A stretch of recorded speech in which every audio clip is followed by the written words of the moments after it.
Bearman's death. On October 5, 2003, Timothy Treadwell and his girlfriend Amy Huguenard were camped at Kaflia Bay inside Katmai National Park, approximately 300 miles southwest of Anchorage, Alaska.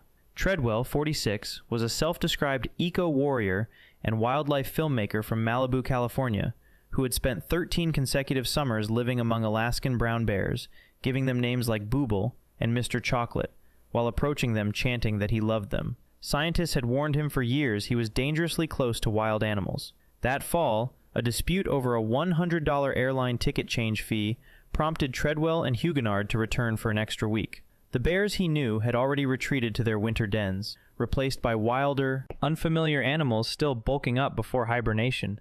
An older male bear, designated number 141, weighing over 1,000 pounds, approached the campsite, which sat directly beside a heavily used bear trail. Treadwell's video camera captured a 3-minute audio recording of what followed, the lens cap left on. On the tape, Treadwell can be heard fighting the animal and calling to Huguenard. She urged him to play dead, and the bear briefly withdrew. It returned. Without any weapon or deterrent, both Treadwell and Huguenard were killed. The following day, bush pilot Willie Fulton arrived to collect the couple, and from the air spotted a bear standing on a human body. Rangers shot bear number 141 11 times before it went down.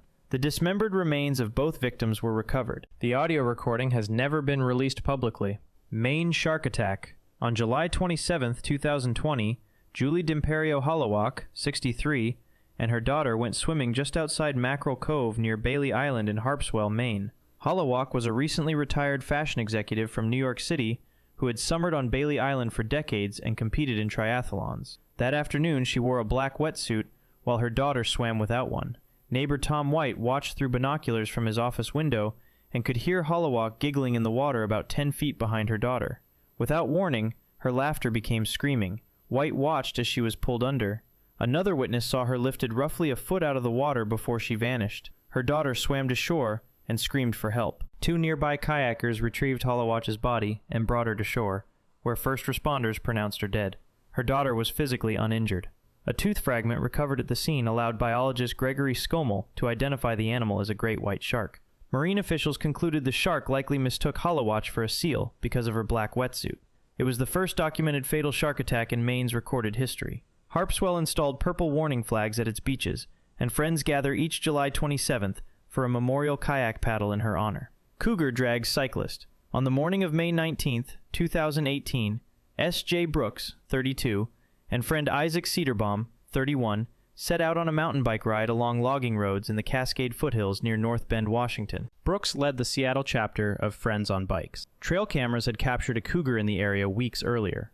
While riding, the pair spotted the animal following them, stopped immediately, made noise, and acted large, doing everything wildlife experts recommend. The cougar retreated.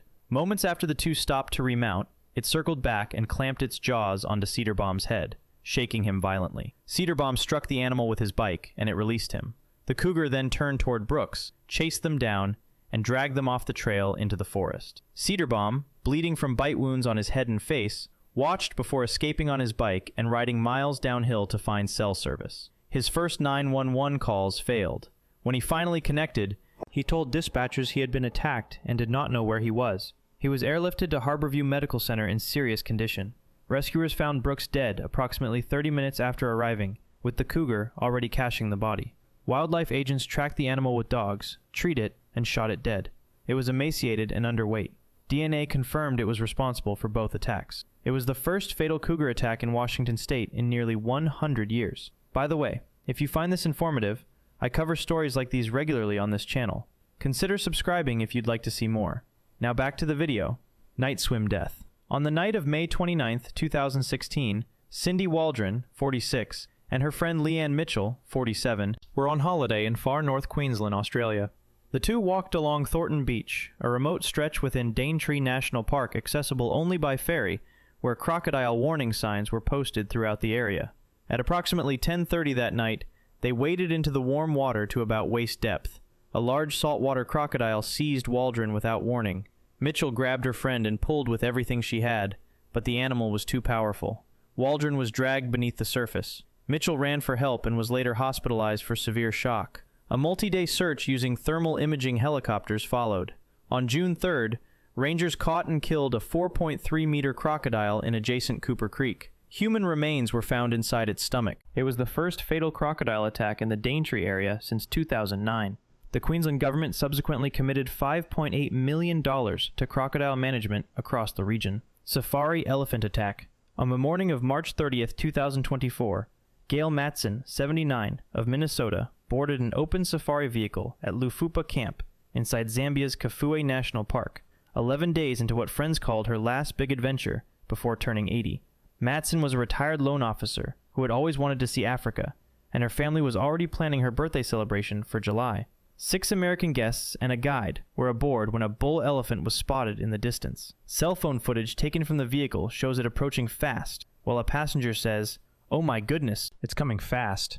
The guide attempted to move the vehicle, but vegetation and terrain blocked every route. The elephant reached them, hooked its tusks beneath the vehicle, and flipped it multiple times. Matson was killed. 4 other passengers suffered minor injuries, and a 5th was evacuated to a private hospital in South Africa.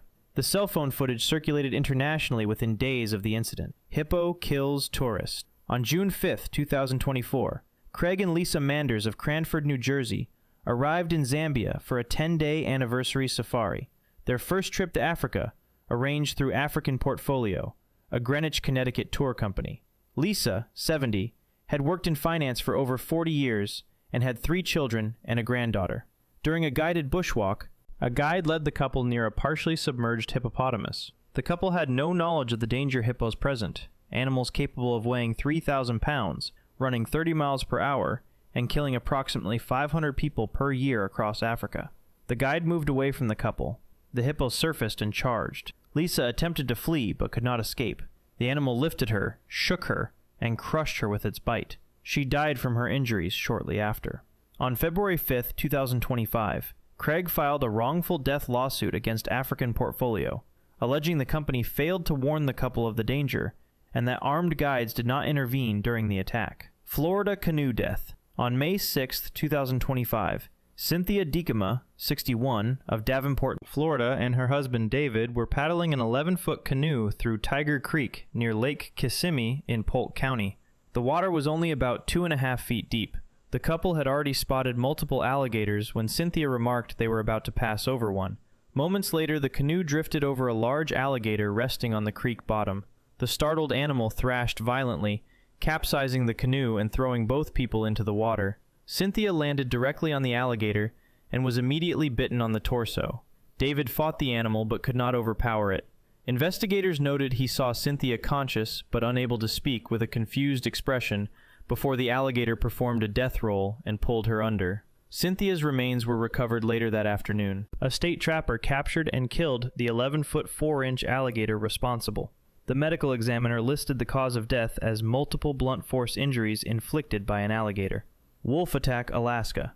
On March 8, 2010, Candace Berner, 32, a special education teacher who had recently moved from Pennsylvania to Chignik Lake, Alaska, set out on her daily jog along the snow-covered road outside the village. She was the only person in the community who ran outside town limits, something locals considered too dangerous given the bears and wolves that frequented the area, including near the town dump, where predators had become habituated to human presence. Less than 2 miles from the village, 2 or more wolves encountered Berner along the road and pursued her.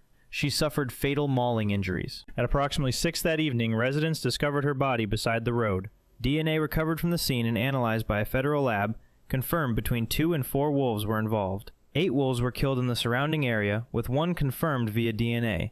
It was the first confirmed fatal wolf attack in Alaska's recorded history. Investigators found no evidence of starvation or disease in the animals. Feral hog mauling. In the pre-dawn darkness of November 24, 2019, Christine Rollins, 59, a home healthcare worker from Anahuac, Texas, arrived at a rural Chambers County property where she had cared for an elderly couple for about a year and a half. It was approximately 6 in the morning. She stepped out of her car and walked toward the front door only feet away. Neighbors had recently complained that feral hogs had taken over nearby land, and Texas is home to an estimated 1.5 million of the animals. Between her car and the front door, Rollins was attacked by a pack of feral hogs in the darkness. Hours passed before the 84-year-old woman she cared for looked out her window, saw the car in the driveway, and spotted Rollins lying on the ground. The medical examiner confirmed her cause of death as exsanguination from feral hog assault. Sheriff Brian Hawthorne, with 35 years in law enforcement, called it one of the worst things he had ever seen. A prior study had documented only 4 fatal feral hog attacks across the United States since 1825, making Rollins' death only the 5th on record. Her family had been planning her 60th birthday celebration for Christmas Day. Thanks for watching. If you want more content like this, subscribe so you don't miss our uploads. See you next time.